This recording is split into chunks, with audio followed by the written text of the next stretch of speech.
Hey, good afternoon, Panthers fans. For those that don't know me, my name's Lee Kenny and I'm the chairman, albeit on an interim basis, of Halifax Panthers. And something I wanted to do today was just give you a bit of an update, let you know what's going on behind the scenes at the club and where we're heading, and hopefully just give you that transparency that I know a lot of fans have talked about over the coming years that they'd like to see, and also help you feel a little bit more connected with the club.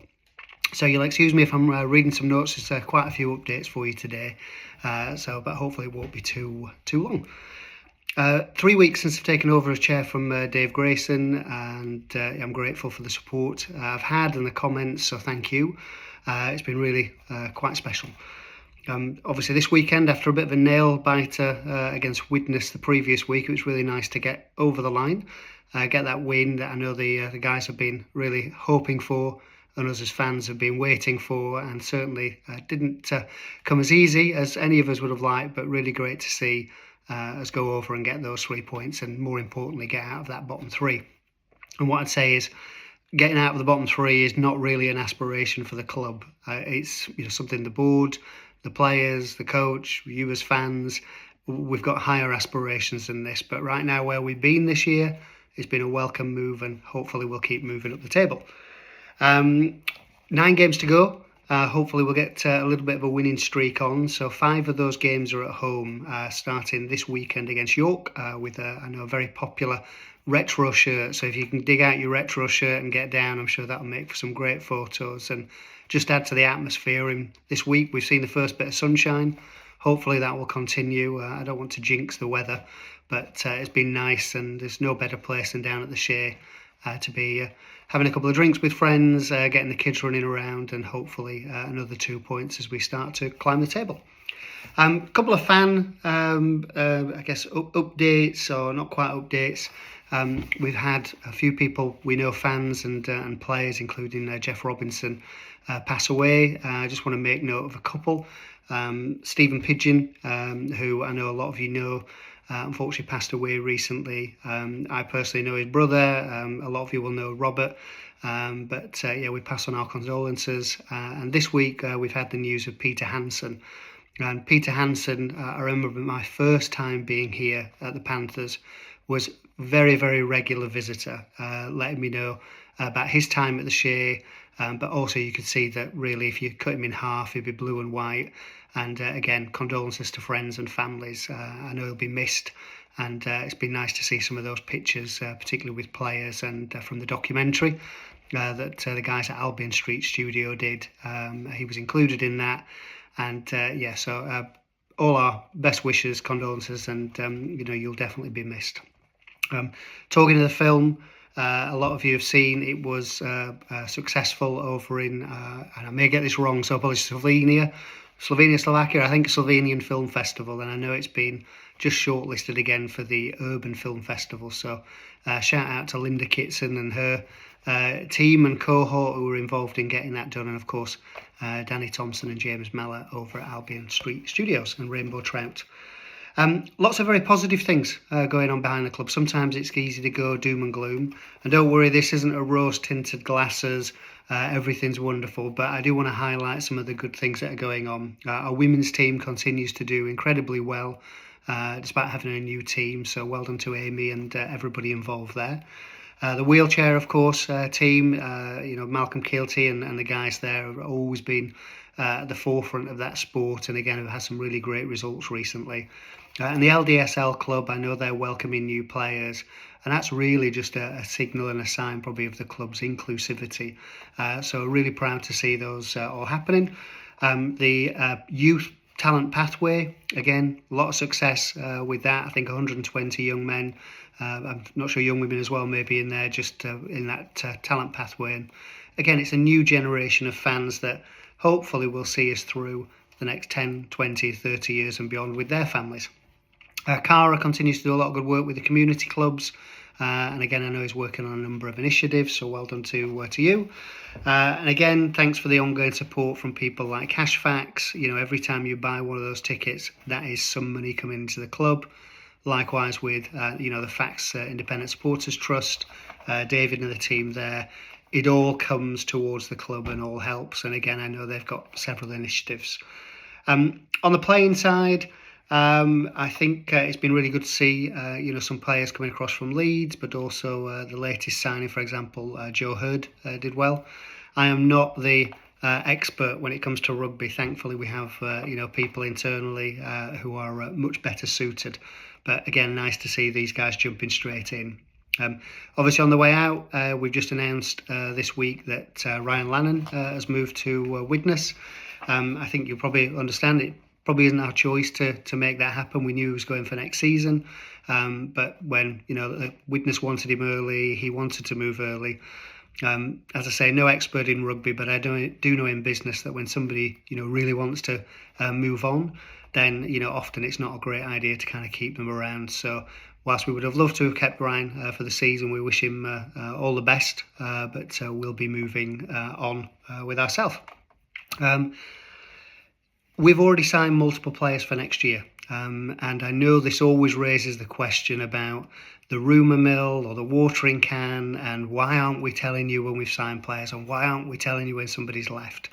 And I had a really good conversation with Sarah in the office and others, and there's a very delicate merry-go-round. So I'm not a massive fan personally of the 1st of May.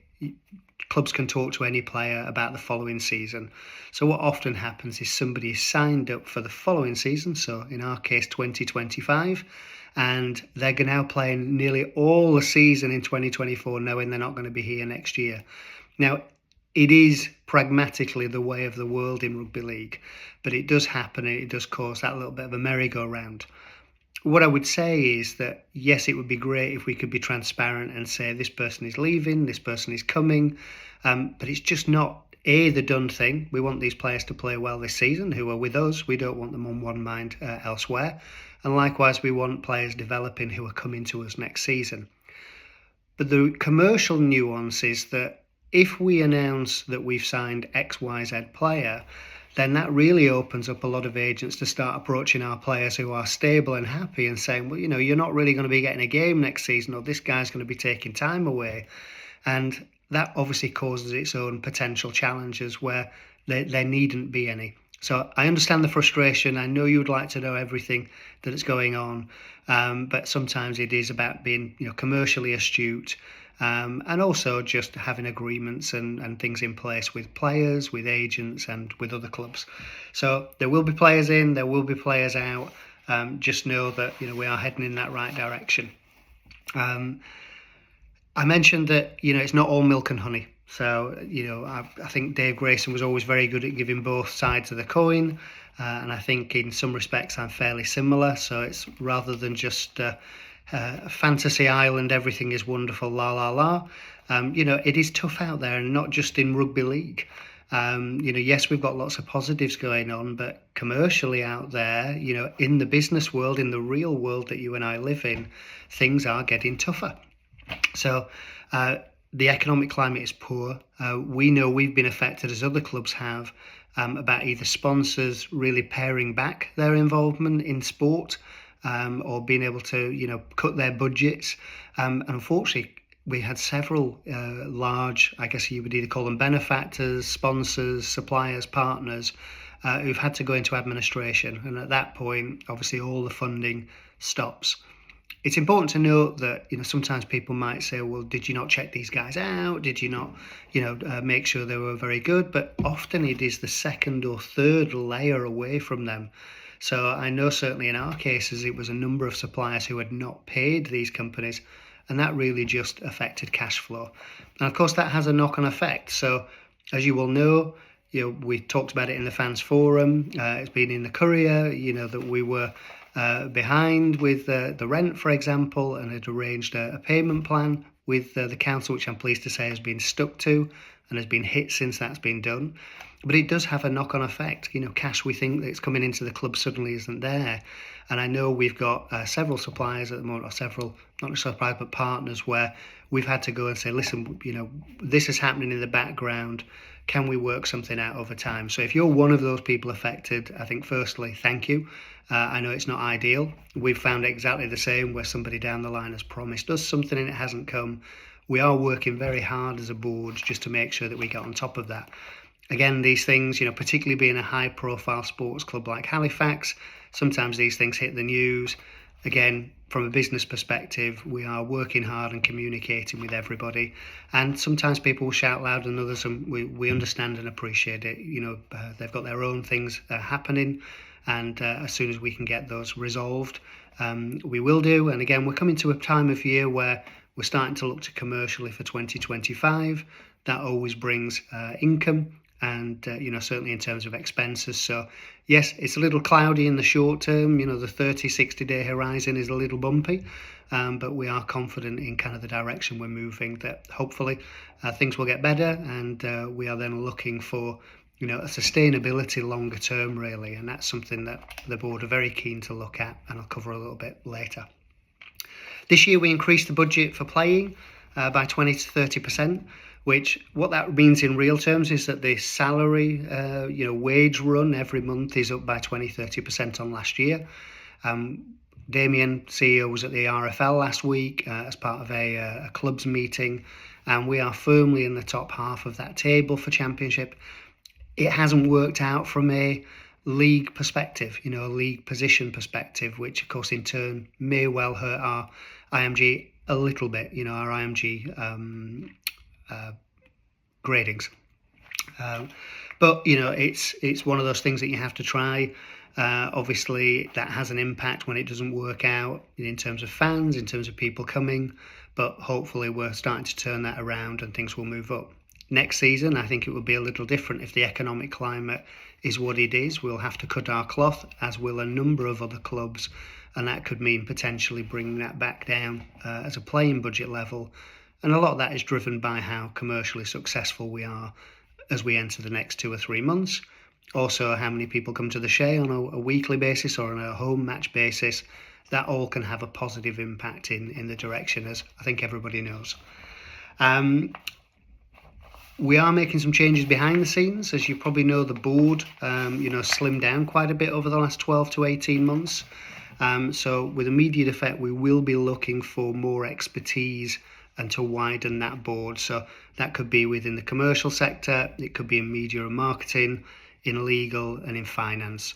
So we will be actively looking and recruiting for additional board members, again to lighten the load as well internally and to bring in expertise and viewpoints, and also access out to other sponsors and commercial. And these are always voluntary positions. They're voluntary positions that we've been happy to do and happy to continue, but again, more eyes and more focus on trying to take us where we want to be longer term. I think that's the direction, rather than just keeping 2 or 3 people on the board. So I've agreed that this week with the other board members, and we'll be putting something out officially over the coming week about who we're looking to attract, etc.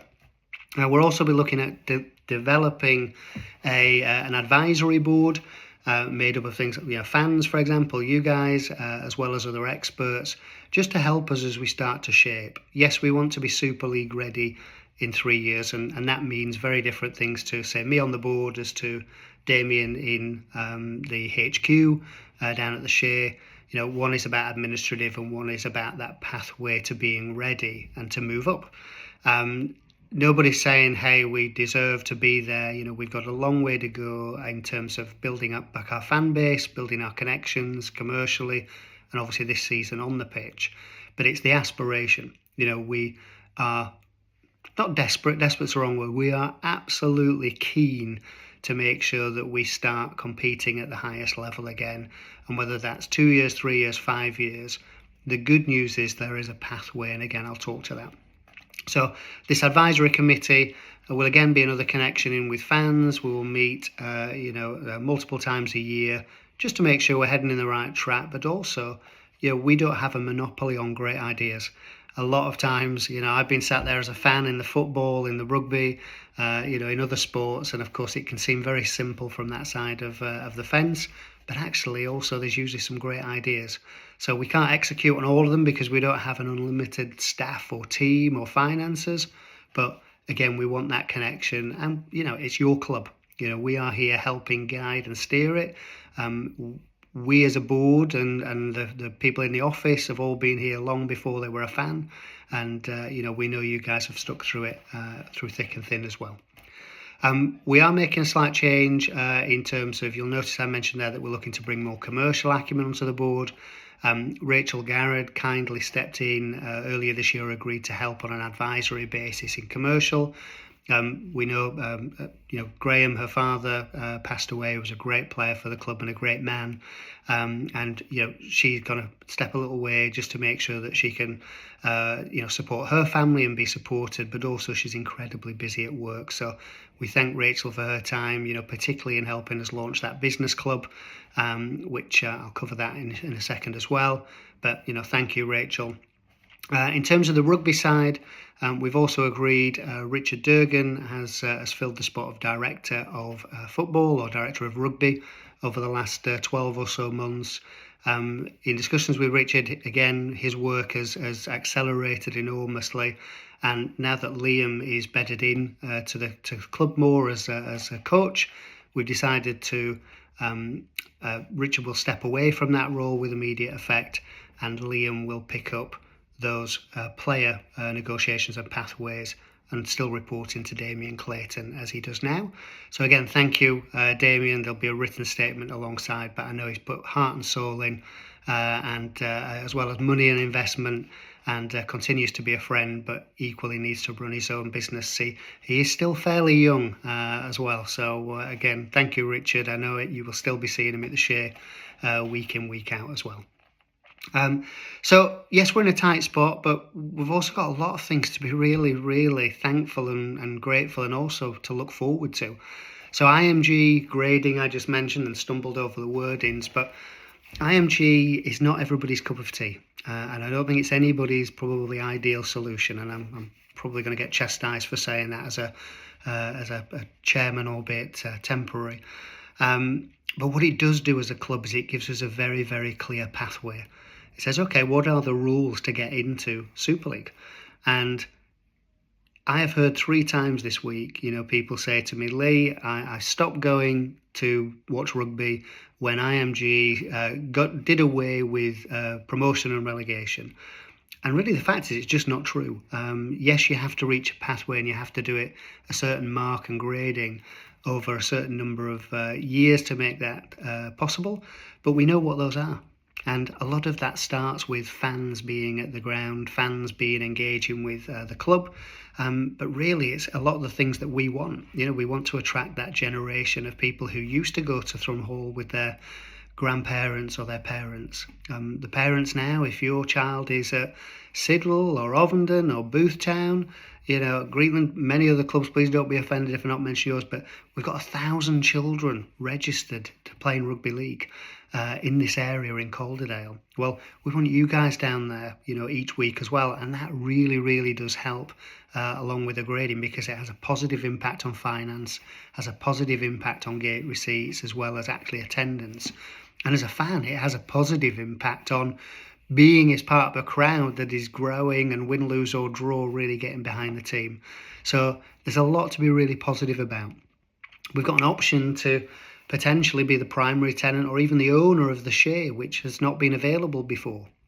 Now, in our current situation, we're probably not in a position to go and invest and take over the Shay lock, stock and barrel. I had a couple of hours last week with the chairman of Halifax Town Football Club, David, who I've got a lot of time for. I've met several times and we had a great couple of hours together. So it's great to have dialogue between the two clubs. And we've also got conversations coming up with the council this week and in a couple of weeks' time as well. Now, obviously, we talked about bringing in new board members. That also is really, we're looking for potential investment or potential long-term commercial partners, both of which will make that more of a possibility that we look potentially to take on the Shay in some shape or format. And again, I'm very pro football, I'm very pro rugby, very, very pro Calderdale and Halifax in particular. So if there is a way we can do that to keep all parties happy, to secure, whether it's better pitches, better floodlights, that suit both parties here, then we're going to be working very hard to do that as well. So we will be looking and talking to individuals and companies about potentially investing in the club as we move forward. And again, that's how a lot of times, things will move. Certainly there's other championship clubs at the moment that have had heavy investment in, and they're seeing that not just on the playing pitch, but they're seeing it as well in their commercial activities, but also in their stadium enhancement facilities, how they're able to get out to the community as well. So again, we want to make sure that we are playing with the best of those. And again, if you hear kind of conversations, that's to sit alongside the existing investors as well. So I mentioned other positive things. We have things like a Panther Places initiative that you'll start seeing, and we'll launch details of that soon, and also a new enhanced Panthers Partners, which is designed around the businesses, to get involved with those commercially on an ongoing basis with us, where we can provide value to those businesses via way of both our exposure on the rugby league pitch, but also in how we work with them and introduce them to you, our supporters. And it's going to be a positive step kind of forward. We also have a members event, so those of you that are Panthers members, I think the 1st of August we've got another event for you. I believe that's the second one, this time attending training and meeting the players again. So if you haven't joined as a member and would like to, please go look at the website. The website is on my list as to things that definitely need improvement. You'll forgive me that it hasn't been the top of the list in this recent time, but certainly will be high on the agenda to improve how that looks, how that feels, and how that displays for you as well. We also have a Panthers Business Club, which I mentioned before, which is a great networking opportunity for business people in Calderdale and beyond. So it's a great way to spend time with your peers in a different environment, enjoying rugby league folk, and the rugby league family. And again, I think our next event is on the 9th of August. If you haven't been before, you can pay a one-time fee to attend, or I would encourage you, if you are really interested in growing your own business, consider joining that as an annual member, and that's another way to really support the club and the way forward. So as I mentioned, it's been a long 3 weeks. So thanks for all your support, not just for me, but for the club. I know it's very difficult as a fan when you lose several in a row, and you are not used to being in this position in the table. I firmly believe that we are a strong side, that we've got a good enough side to compete, and obviously next season we'll be enhancing and moving and changing along the lines of we've discussed. A lot of people ask, how can I help? How can I help, Lee? The first thing you can do is really attend games and try and bring one or two people with you who've maybe not been before. We've launched things like the family offer that's now been in place for the last 3 or 4 games. So it's 4 people, 2 adults, 2 kids for £40, and that's gone down well. But again, we'd love to see more people down there. It has a massive impact.